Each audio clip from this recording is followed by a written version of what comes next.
I'm a 44-year-old man, and my wife is 39. We've been married for over 15 years. Although we initially stopped at 4 kids, we're expecting a surprise baby in December. It's a significant event since my wife hasn't been pregnant in 5 years. While she's excited, it becomes problematic when she brings it up in inappropriate situations.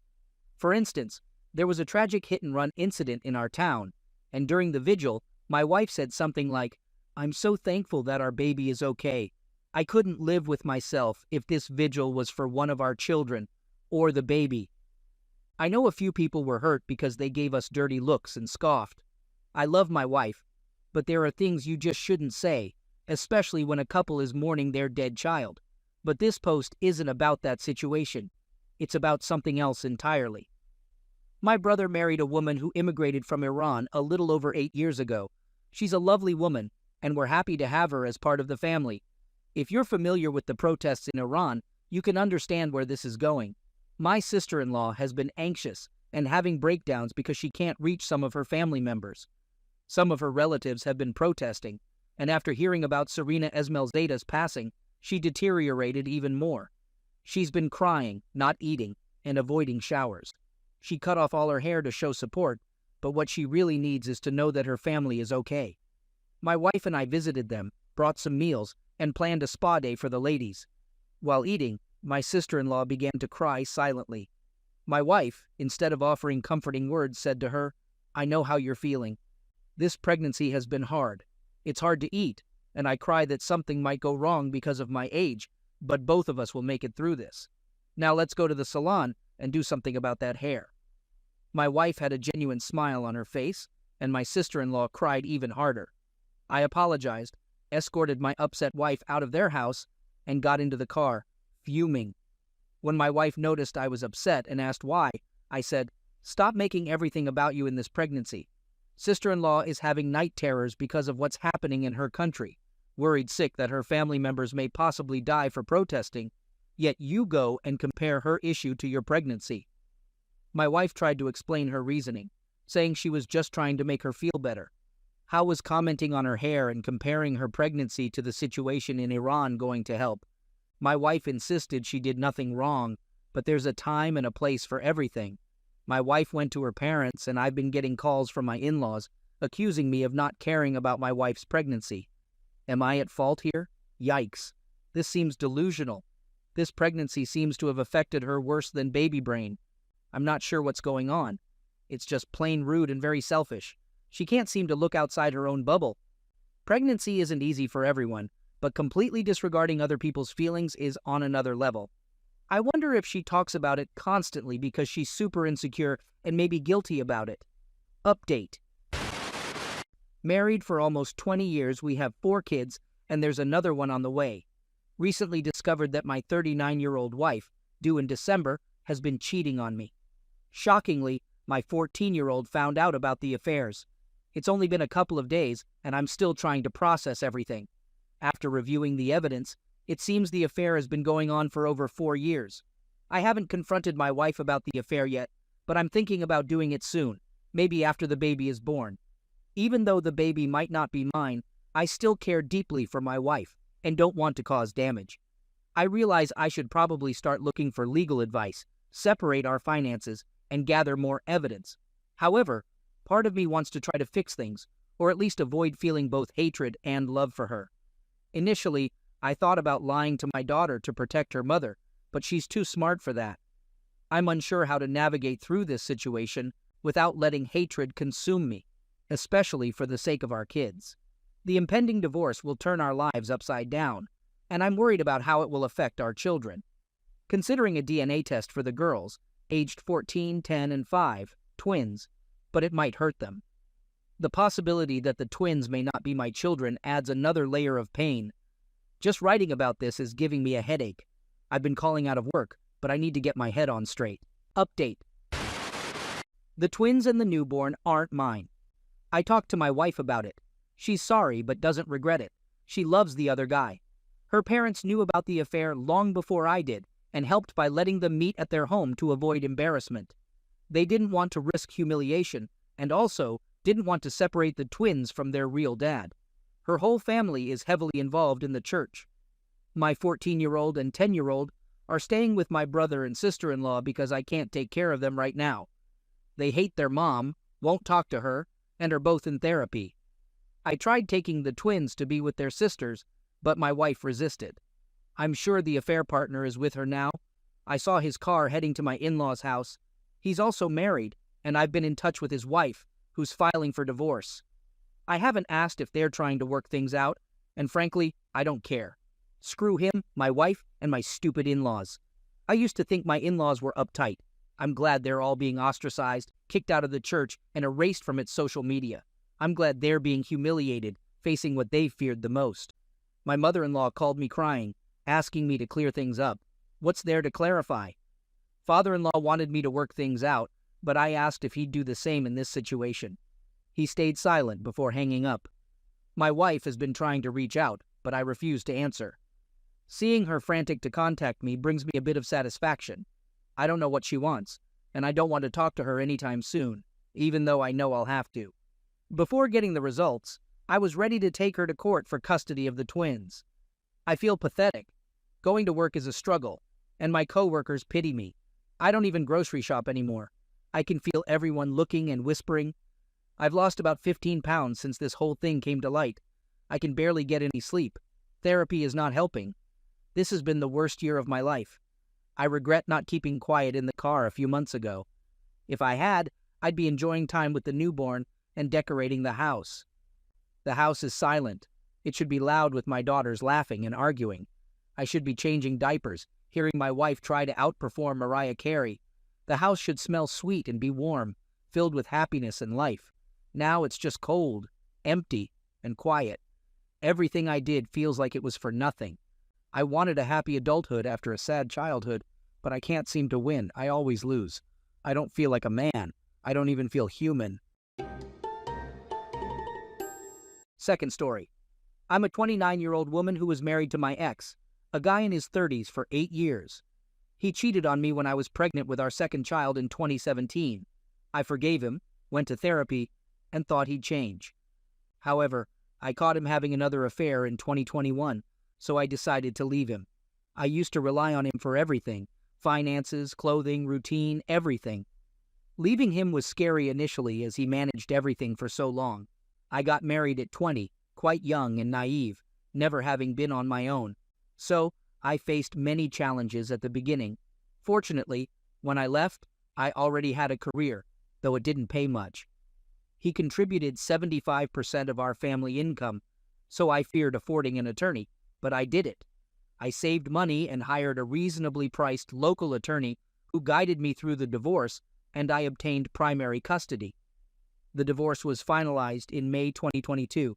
I lived with my mom from October 2021 until October 2022. I distinctly remember him telling me when I left that I'd never succeed without him, never afford an apartment for me and the kids, that everything I was owed to him. This drove me to work hard this year to achieve my dreams independently. I took extra jobs, sold my beloved truck, saved money rigorously, and I'm thrilled to say it's true. You can make it on your own. As a single mom, your situation may seem tough now, but you can make it. I'm pleased to say I closed on my home in October.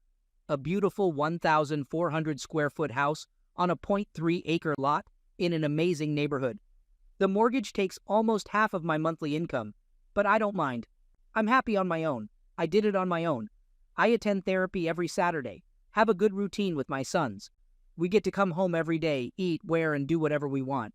I'm even seeing a guy, and I don't feel insecure. I love my life right now. I decided not to forgive again. The hard work and struggle were entirely worth it. I'm not sure how my life will develop in the next few years, but I'm proud to say it will happen on my terms. And I survived infidelity. P.S. He didn't call CPS on me because I called his bluff and told him it was a crime to make a malicious call. He backed off. Still a pain, but that's another story. I love you all, and I hope you achieve success and peace, which you will. Good night from Texas. Third story. Background. My girlfriend, Hannah, and I were raised in a sizable town with almost 20,000 people. Even though we both went to the same high school, we never crossed paths until a few years ago when we started talking seriously. After finishing college, I got a job that involved a lot of travel within the state. Wanting to handle business in both the state and my hometown, I asked for an office at my hometown's branch.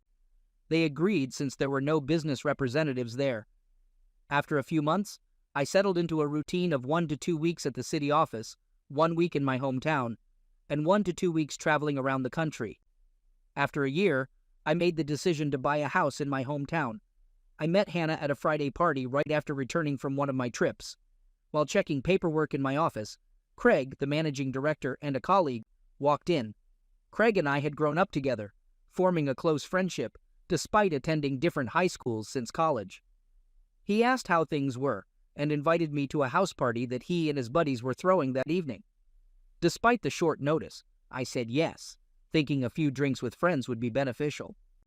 At the party, Craig introduced me to Hannah, a new hire at the branch in my hometown. We hit it off right away, having attended the same high school. Everything went smoothly. Hannah got along with my parents, and her parents were happy that someone could make her as happy as she was. Despite her past relationship issues and struggles with depression, we decided to take the next step after 2 years of dating, and she moved into my house in my hometown.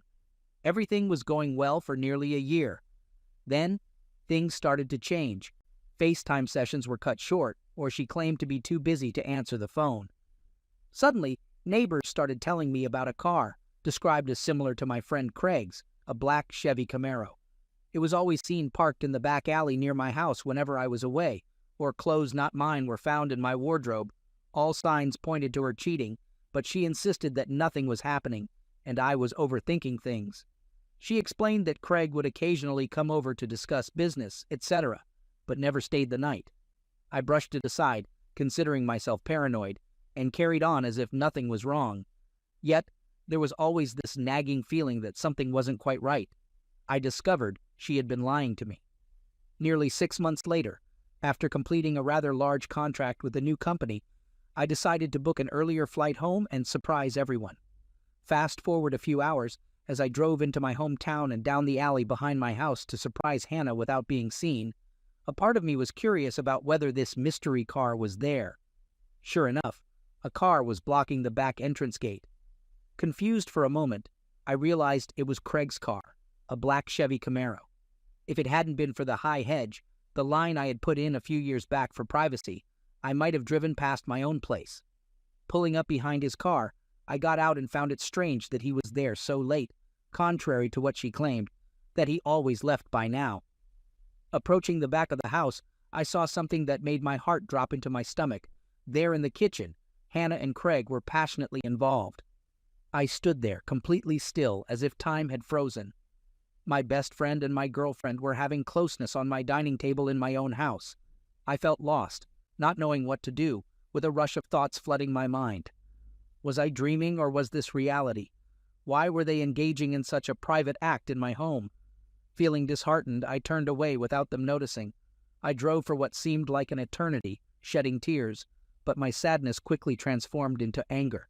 I had a strong desire to damage them, but violence was against my principles. That's when I decided to take matters into my own hands and bring ruin to both of their lives. And what better time to start than now? I drove back up the alley, positioning myself far from my driveway to still see Craig's car. Then, I walked back to the gate, where I could peer into the house, and called her phone. When it rang, both of them glanced at the caller ID, shocked to see my name. I noticed she was considering answering, and they let it ring for a moment before getting back to their activities. The phone rang again, and this time she picked up. As she answered, I hung up and returned to my car. Moments later, she called me back, questioning why I was calling so late. I informed her I was about 15 minutes from home and didn't want to startle her upon my arrival. She appeared surprised and happy about my return. The call ended shortly after she mentioned getting up to change. I bid farewell and hung up. A few moments later, Craig rushed through the gate half undressed, hopped into his car, and sped away.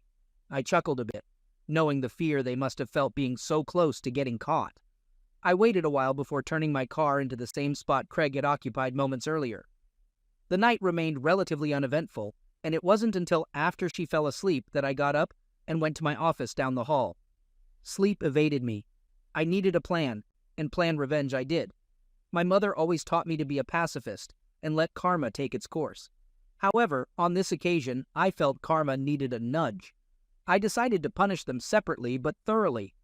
I knew Craig had a minor medication habit, though nothing major, and he kept it well hidden. I discovered it accidentally when I stumbled upon him using cocaine in his office, but I pretended not to notice. Some weeks later, I had friends over, including Craig, for some drinks. After ensuring Craig was sufficiently drunk, I told him to stay the night. I took his office keys, drove to our branch office, and went to work, knowing he was deeply intoxicated and wouldn't wake until morning. I searched his desk and drawers, especially the one where I had seen him stash his cocaine. Upon further examination, I found a false bottom. Lifting it, I hit the jackpot. While I thought he used regular medicaments like white powder, what I saw was much worse. He had various substances in there. I took photos, put everything back, and before leaving, I installed a small spy button camera from Alibaba right above the door. Everything was set, and the plan was gradually coming together. Judging by the medicaments I found in his drawer, Craig had to be using medicaments at least twice a day. I once suggested to my girlfriend that we install CCTV cameras for added security, but she hesitated due to concerns about hacking. Reflecting on it now, I understand her worries. So before returning to the city for a flight, I staged a break-in by smashing the back pane of my back door into my kitchen, leaving it open. Upon arriving, I received several messages. One from my visibly panicked mom, who found the back door smashed and called the police. Another from a distraught Hannah in tears, and one from the local police asking me to call. After returning the calls, I informed the police I was away on business and would talk to them the following week.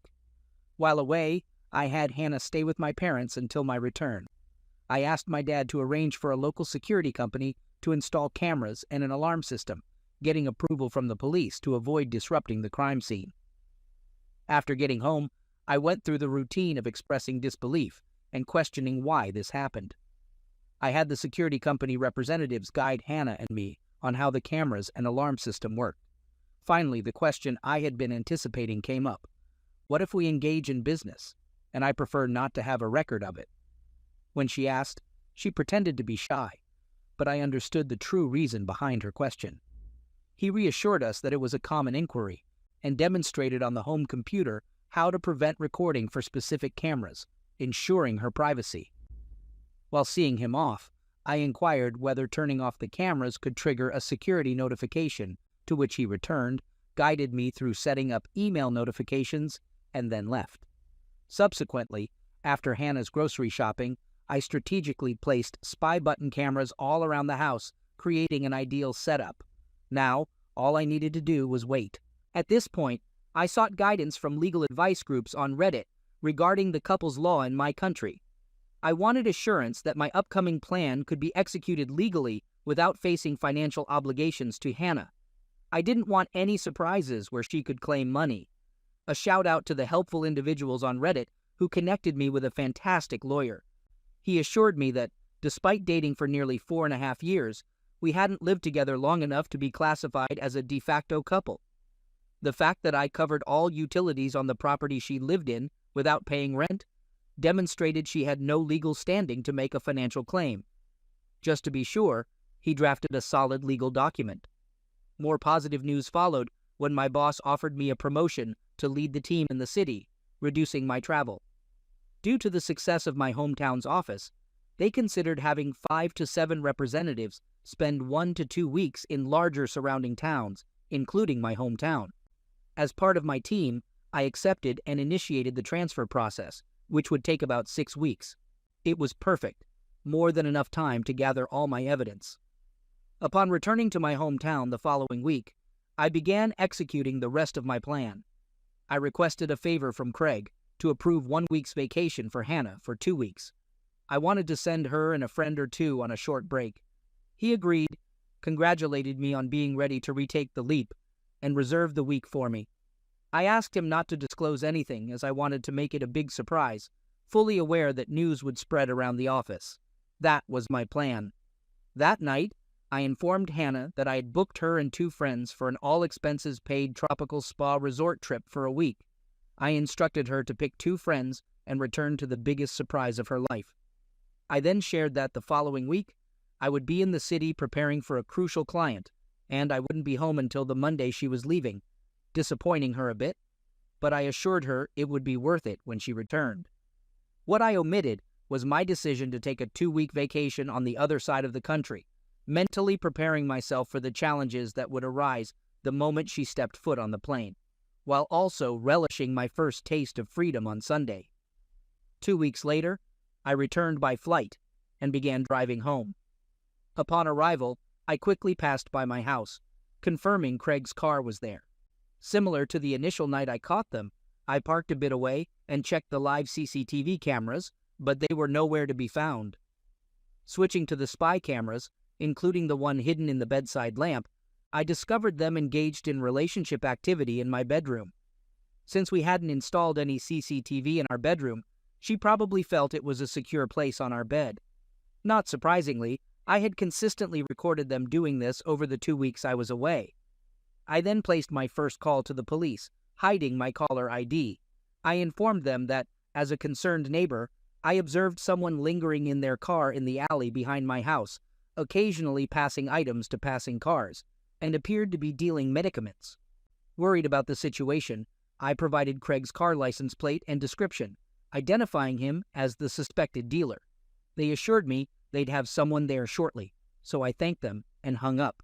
Next, using a newly created email, I sent all the videos from the spy cam capturing Craig in his office doing medicaments and the photos from the other night to his boss. I also alerted Hannah, telling her I was about 10 minutes from home and eager to surprise her. Reflecting on the footage later, I chuckled at the chaos I caused and was surprised I didn't hear any commotion. In a matter of seconds, Craig emerged, half-dressed, and rushed out to his car through the back door. It was a perfect scene. Craig sped away, and one of the police cars behind me gave chase. After warmly welcoming an excited Hannah and going through typical couple activities, she fell asleep. However, I couldn't sleep a wink. The next day, she and her friends were driven away. Once they left, I waited a few hours before initiating my plan. I contacted a friend who worked as a removalist, apologized for the short notice, and arranged for my place to be packed and moved. On Friday, we agreed on a time, and I instructed him to take specific boxes to a storage facility, which he agreed to without a problem.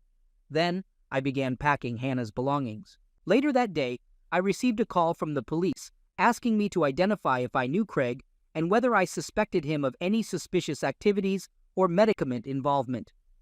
Given our town's strict stance on medicament law enforcement, I expressed pretended shock and denied any knowledge.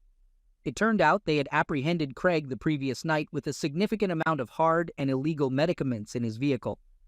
Smiling to myself, I was pleased that my plan for Craig had come to fruition. By this point, the town was buzzing, as news events in my hometown don't stay secret for long. Craig faced disgrace and was swiftly fired due to his medicament possession. That night, I visited my parents and informed them, along with Hannah's parents, about the situation. I omitted some details and mentioned that I was moving back to the city after a promotion, but Hannah wouldn't be joining me. Initially upset for not being kept in the loop, they were eventually pleased that I handled things maturely and didn't stoop to their level, although they disagreed with the decision to ghost Hannah. After some drinks, laughs, and tears, I headed home on Friday afternoon after a busy week organizing cleaners for the following week, coordinating with the real estate agent to put my house on the rental market, and handling various tasks at my hometown's office. I packed some things into my car, drove to my parents' place, said goodbye, and before leaving, visited Catherine's house. Catherine, one of Hannah's childhood friends, and the only other person aware of the situation, played a crucial role. Without her help with the details about Craig, I probably wouldn't have been able to organize everything as quickly. I handed Catherine a large manila folder with evidence of Hannah's cheating, along with a letter and legal documents from my attorney instructing Hannah not to contact me and providing details on how to access her belongings in the storage unit I rented. After a quick goodbye, I left and drove back to the city. On Sunday, I woke up to several missed calls, voice messages, and text messages. It turned out Hannah had returned early, alarmed by something in town, only to find an empty house and a "for rent" sign out front. Panicking, she went to my parents, who closed the door on her, forcing her to contact everyone until she reached Catherine, informed that she had a package. I learned she didn't take it well, evident from the numerous angry texts and voice messages accusing me of framing Craig and being deceitful. I feared she'd show up at my front door, but nothing happened. 6 weeks later, having left and received a promotion, I'm happy and settled.